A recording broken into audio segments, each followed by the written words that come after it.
नमस्कार, आप देख रहे हैं जन वार्ता न्यूज और मैं हूं आपके साथ शालिनी। आप देख रहे हैं आज की बड़ी ताज़ा खबरें, तो आज नजर डालेंगे ऐसी ही सुर्खियों पर। न्यूज देखने से पहले हमारे जन वार्ता न्यूज चैनल को सब्सक्राइब और लाइक करें। उत्तराखंड के पहाड़ इन दिनों शांत नहीं, चीख रहे हैं। बारिश थमने का नाम नहीं ले रही और उसका कहर हर दिन किसी न किसी गांव को अपनी चपेट में ले रहा है। मंगलवार सुबह पिथौरागढ़ के मुनस्यारी क्षेत्र के दाफा गांव में एक बड़ा भूस्खलन हुआ। पहाड़ी का एक विशाल हिस्सा टूटकर गांव के कई मकानों पर गिर पड़ा।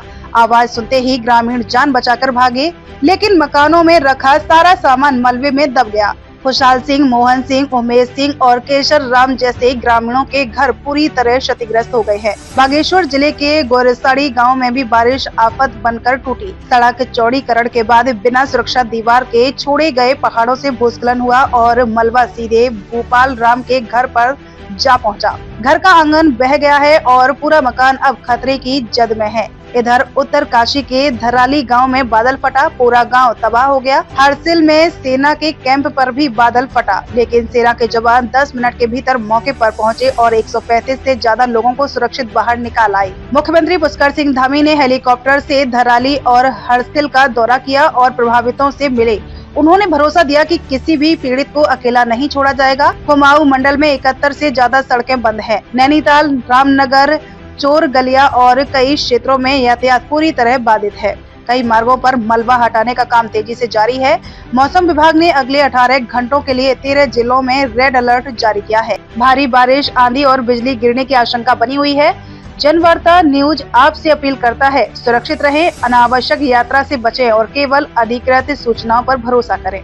यह वक्त मुश्किल है, लेकिन उत्तराखंड की हिम्मत इससे भी बड़ी है। मंडल का पूरा अपडेट मैं आपको देता हूँ। सुबह 8 बजे मेरी सभी डीएम से बात हुई है और उसके बाद जो डेटा यहाँ पे संकलित हुआ है उसके आधार पे अगर हम टोटल रोड्स की बात करें, जिसमें सब कुछ हम जोड़ सकते हैं, नेशनल हाईवेज भी, स्टेट हाईवेज भी, विलेज रोड्स भी, डिस्ट्रिक्ट रोड्स भी, तो ये 71 हमारी बंद थी, जिसमें नैनीताल में 3 NH उस वक्त बंद थे, जिसमें कि धनगढ़ी में बंद था एक, तो दूसरा जूलीकोट के पास बंद था और तीसरा छाड़ा के पास बंद था। उसके बाद आगे चले तो क्वारब पे जो अल्मोड़ा पे पत्थर लगातार गिर रहे हैं वो अभी भी बंद है। टनकपुर चंपावत हाईवे भी उस वक्त बंद था, लेकिन अभी खुल गया है। बागेश्वर की जहां तक बात करें तो उनका जो एक NH कपकोट से सामा होते हुए और नाचनी निकलता है वो टूवर्ड्स द एंड बंद था। कैलाश मानसरोवर यात्रा का हमारा चौथा दल जो कल टनकपुर से निकला था और धारचूला पहुंचा था, फिलहाल धारचूला में रुका हुआ है, क्योंकि धारचूला लिपुलेख मार्ग जो है इसमें मल्टीपल जगहों पे स्लाइड्स हैं और जब वहां पे सेफ कंडीशन मिलेगी रोड को खोल दिया जाएगा। कोशिश होगी कि आज वो दल बुधी या फिर गुंजी पहुंच जाए। वर्तमान में जो प्लेन्स वाले हमारे इलाके हैं, इसमें बाजपुर में सुबह थोड़ा फ्लडिंग की स्थिति थी, लेकिन ये शहर में नहीं, कस्बों में ज्यादा थी और वहां पे हमारे जो प्रशासन के लोग हैं, सिंचाई विभाग के लोग हैं, वो काम कर रहे हैं। पिथौरागढ़ में ही क्वीटी के पास एक गांव में 8 मकानों के ध्वस्त होने की सूचना है, लेकिन समय रहते उनको वहां से निकाल दिया गया था और अहेतुक धनराशि उसी वक्त, बल्कि कल के दिन की बात है, कल ही वहां पे बांट दी गई थी। और सभी डीएम्स, हमारे कंट्रोल रूम्स, आपदा की जो मशीनरी है, सभी अलर्ट हैं। सभी को कहा गया है कि विशेष मुस्तैदी बरतें, विशेषकर तलहटी पे बने हुए उन इलाकों में जो नालों के आसपास हैं। कल हल्द्वानी में भी इवैक्यूएशन जो नालों के आसपास लोग रह रहे हैं उनका करवाया गया था और कहा गया था कि जो उनके रिश्तेदार हैं, अन्य लोग जो सेफ जगहों पे रहते हैं, वहां पे रहें और फ्यूचर के लिए भी इस SOP को हम पूरी बरसात में फॉलो करें। में जहां तक गौलक की बात है, इसमें पानी का लेवल अभी डेंजर जोन क्रॉस तो नहीं किया, लेकिन ज्यादा है।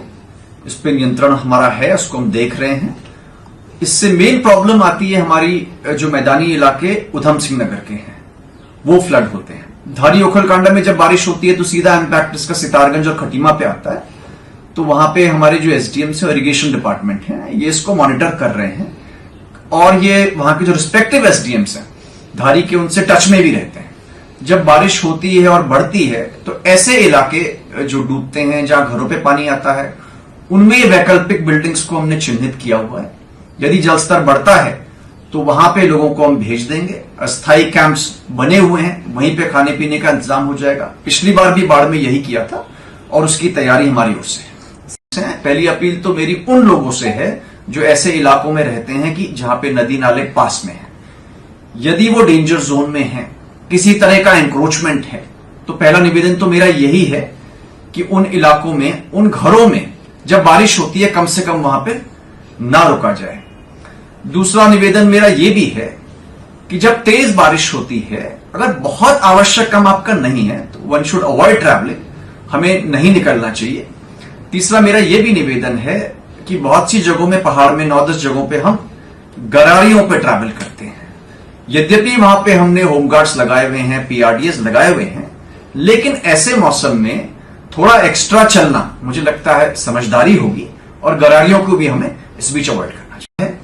और गौला में पानी का लेवल ज्यादा है, यद्यपि इसको हम डेंजर लेवल उस सेंस में नहीं मान सकते हैं, लेकिन आप जानते हैं कि बरसात में बड़ी जल्दी लेवल्स चेंज होते हैं। शारदा में भी ऐसा होता है, तो वी आर मॉनिटरिंग दिस, और कहीं पे भी ऐसा लगता है कि हमें इवैक्यूएशन करने की आवश्यकता है तो तत्काल करना चाहिए। सर, लोगों से किस तरह की अपील करना? तो दोस्तों, आप देख रहे थे जनवार्ता न्यूज चैनल की यह विशेष रिपोर्ट।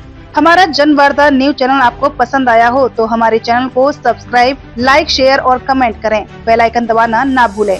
विज्ञापन और खबर के लिए हमसे संपर्क करें। मोबाइल नंबर है 9520945488, 8493998799। ऐसी ही खबरें देखने के लिए आप देखते रहिए जनवार्ता न्यूज़। आपको हमारी खबर पसंद आई हो तो ऐसी ही लेटेस्ट अपडेट पाने के लिए चैनल को लाइक करें और सब्सक्राइब करें।